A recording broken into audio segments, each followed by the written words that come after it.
আসসালামু আলাইকুম। সবাই কেমন আছেন? আশা করি সবাই ভালো আছেন। আমরাও আপনাদের দোয়ায় আল্লাহর অশেষ রহমতে অনেক ভালো আছি। এই যে আমাদের মুরগিগুলো দেখতে পারতেছেন, মাশাআল্লাহ অনেক সুস্থ আছে, ভালো আছে। সবাই দোয়া করবেন আর মুরগিগুলোকে দেখে একটু মাশাআল্লাহ বলবেন। তো এখন চলেন ফার্মি মুরগির ডিম ফুটানোর জন্য যে মেশিনটা আনছি সে বিষয় নিয়ে আলোচনা করব। আর তার আগে আমি আপনাদেরকে এই জিনিসগুলো দেখাই। এই যে দেখতে পারতেছেন মাশাআল্লাহ আমাদের এখানে প্রচুর ডিম স্টকে আছে। এটা স্টকে রাখার একটাই কারণ ছিল যে আমরা যে মেশিনটা কিনে আনছি, গত ভিডিওতে আপনারা দেখতে পাচ্ছেন, সেই মেশিনের ক্যাপাসিটার ছিল 276 ডিমের। এখন এই ডিমগুলো যদি আমি এলাকার মানুষের কাছে কিংবা আপনাদের কাছে যারা আমাকে কল দিয়ে ডিমের কথা বলেন, 20 ডিমের কথা, আমি সেই ডিমগুলো যদি দিয়ে দিতাম তাহলে আমার মেশিনে দেওয়ার মতো ডিম থাকতো না। ওইটার জন্য আমি আপাতত কয়েকটা দিন ডিম বিক্রি করি নাই। এই যে দেখতে পারতেছেন এখানে স্টক করে রাখছি। এখানে আশা করি প্রায় 200+ হবে ডিম। তো দেখা যাক কত হয়। আর আজকে সবকিছু ঠিকঠাক করব। আমি আপনাদেরকে দেখানোর চেষ্টা করব কিরকম ভাবে ডিম দিতে হয়, কিরকম ভাবে অটো ইনকিউবেটর সেট করতে হয়, সম্পূর্ণ ভিডিওতে আমি আজকে দেখানোর চেষ্টা করব। আর এই যে এদিকে আমাদের কোয়েল পাখির ডিমও দেখতে পারতেছেন, এটা ভেঙে গেল কেন? এখানে কোয়েল পাখির ডিমও মোটামুটি অনেক জমা হয়েছে। আর এরকম ভাবে জমা রাখার একটাই কারণ, আমি খুব শীঘ্রই এখানে যে ফার্মি মুরগির ডিম দেখতে পারতেছেন এগুলা ফুটানোর পর খুব শীঘ্রই আবার এখানে কোয়েল পাখির ডিমগুলা ফুটাবো।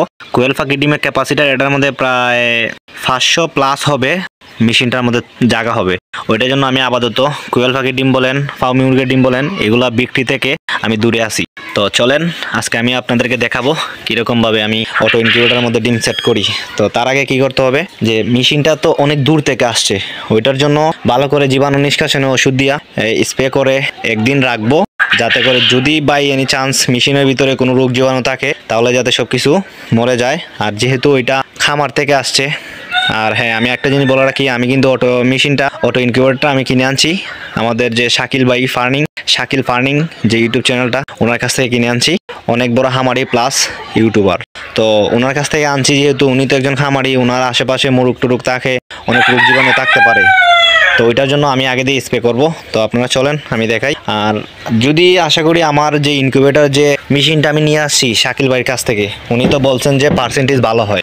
যদি দেখা যায় যে আমার অটো ইনকিউবেটরের ডিমের পার্সেন্টেজটা অনেক ভালো, তাহলে আমি অবশ্যই আপনাদেরকে সাজেস্ট করব যে শাকিল ভাইয়ের কাছ থেকে আপনারা যদি মেশিন কিনতে চান, ওনার কাছে অটো ইনকিউবেটরও আছে প্লাস ম্যানুয়াল ইনকিউবেটরও আছে, দুটোই আছে। আপনারা চাইলে অটো কিংবা ম্যানুয়াল দুটোই আপনারা তার কাছে কিনতে পারেন। আর শাকিল ভাইয়ের আচার আচরণ ছিল মাশাআল্লাহ অনেক ভালো। ওনার সাথে কথাবার্তা বলে আমি যতটুকু বুঝলাম উনি খুব ফ্রেন্ডলি মানুষ, আর আশা করি আপনাদেরকে উনি ঠকাবেন না। তো এই যে দেখতে পারতেছেন আমি এটাকে ভালো করে পরিষ্কার করে এটার ভিতরে পানি ভরে নিছি। এখন আপনারা এই যে জীবাণু নিষ্কাশনের ওষুধটা, এটা আপনারা কতটুক দিবেন, কোন নাফে দিবেন, ওইটা কিন্তু আপনার লেখা থাকে, আপনারা চাইলে ওইটা পরে দিতে পারেন। এই যে দেখতে পারতেছেন এখানে লেখা আছে। তো আমি যেহেতু এর আগে অনেকবার দিছি, আমার আন্দাজ হয়ে গেছে, তো এখন আর আমার সিরিজ দিয়ে মেপে দেওয়া লাগবে না, আমি এমনিতেই আন্দাজ করে দিয়ে দিই।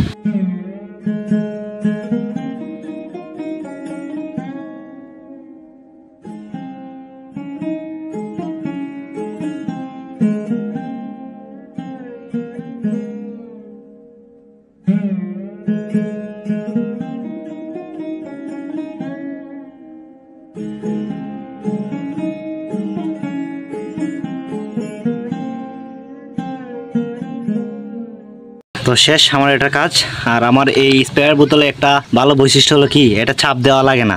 এরকম অন্যান্য স্প্রে তো এরকম ভাবে চাপ দেওয়া লাগে হাত দিয়ে, আর আমার এটা এরকম ভাবে চাপ দিয়ে এরকম ভাবে রেখে দিলে অটো কিন্তু পানি বের হয়। এই যে দেখতে পারতেছেন। তো আপনারা চাইলে এরকম একটা স্প্রে নিতে পারেন, স্প্রেয়ার বোতল। তো চলেন এখন আমি আপনাদেরকে স্প্রে মেরে দেখাই আমার ইনকিউবেটরটা। তো এই যে দেখতে পারতেছেন আমাদের সেই কাঙ্ক্ষিত ইনকিউবেটরটা আমি আপাতত আমার রুমেই রাখছি, কারণ হামারে রাখতে পারতাম, বাট হামারের ভিতরে চতুর্থ বাতাস ঢুকে আমাদের এদিকে আবার কারেন্টে বোগায়। যদিও তারা বলছে কারেন্ট যাওয়ার পর 3-4 ঘন্টা এমনিতেই কারেন্ট ছাড়াই চলবে, আরো বেশি বলছে, আমি কম বললাম আপনাদেরকে। তো আমি চিন্তা করলাম যদি এই ইনকিউবেটরটা ঘরের ভিতরে থাকে, একটা আবদ্ধ জায়গা থাকে, তাহলে কারেন্ট গেলে পরও রুমটা কিন্তু সবসময় গরম থাকে। তো এটা যদি গরম জায়গার মধ্যে থাকে, তাহলে তারা যেহেতু বলছে 6-7 ঘন্টা যাবে কারেন্ট যাওয়ার পরও, রুম গরম থাকার কারণে এটা কিন্তু গরম থাকবে। আর এটা গরম থাকলে ভিতর গরম থাকবে, তো একটু বেশি সময় চলবে গরমটা। আর আমাদের এদিকে কারেন্টে বোগায়, তো এটা নিয়ে অনেক টেনশনে আছি।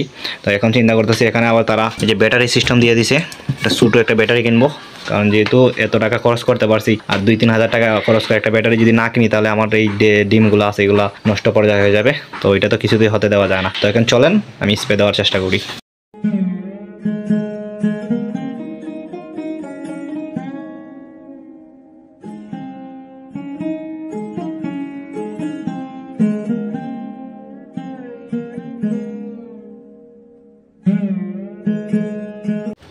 তো এই যে দেখতে পারতেছেন আমাদের স্প্রে করা শেষ। এখন আমি এই ঢাকনা দিয়ে ঢেকে দিব। তো এই যে ফাইনালি দেখতে পারতেছেন আমি ডিমগুলো এখানে নিয়ে আসছি। আর এই যে আমাদের ইনকিউবেটর, এটা আপাতত আমি রাখছি এরকমভাবে অন করে, কারণ যখন আপনি ডিম দিবেন এটার ভিতরে তখন প্রায় 1 থেকে 2 ঘন্টা এটাকে চালু রাখতে হবে, কারণ এটার ভিতরে যাতে আর্দ্রতা ধরে রাখতে পারে ওইটার জন্য। আর এই যে দেখতে পারতেছেন 37.3, এইটা হইল গিয়ে পারফেক্ট। 37.2, 3, 4, 5, 8-এর উপরে গেলে সমস্যাটা হয়। আর আমারটা যেহেতু একদম অটো, এখানে আমার হাত দেওয়া লাগবে না। যদি 38.0 হয়েও যায়, এদিকে তাপ বের করার ফ্যান আছে, আমি দেওয়ালের জন্য দেখাইতে পারতেছি না, মানে অটোমেটিকলি এটার ভিতরে যে তাপটা আছে ওইটা বের করে নিবে। আর এই যে দেখতে পাচ্ছেন এখন কিন্তু আপাতত এটার ভিতরে লাইট অফ আছে, লাইট কিন্তু আমি অফ করি নাই। তাপ বেশি হয়ে যাওয়ার কারণে লাইট অটোমেটিকলি অফ হয়ে গেছিল। এই যে এখন দেখতে পারতেছেন অন হয়ে গেছে আবার টাচ করে। এই অটো সিস্টেমের মধ্যে একটা সুবিধা কি জানেন, আপনার কিছু করা লাগবে না। আপনার মাঝে মধ্যে দেখা যায় যদি তাপ কম হয় তাহলে আপনি একটু বাতির নিচে একটু পানির পাত্র দিবেন, আর না হয় এটাও লাগবে না। আর আপনাকে কি করতে হবে, শুধু ডিমগুলা এখান থেকে দেখতে পারতেছেন ডিমগুলা এক এক করে ভালো করে পরিষ্কার করে ক্যারেটের মধ্যে রেখে এটা ভিতরে দিয়ে দিবেন, বাস আর কিছু লাগবে না আপনার। তো আপনারা দেখতে থাকেন, আমি ডিমগুলাকে এই যে এখানে জীবাণু নিষ্কাশন ওষুধ দেখতে পারতেছেন, এটা দিয়ে পানির সাথে মিক্স করে ডিমগুলা এক এক করে ধুইব, তারপর ভিতরে দিব।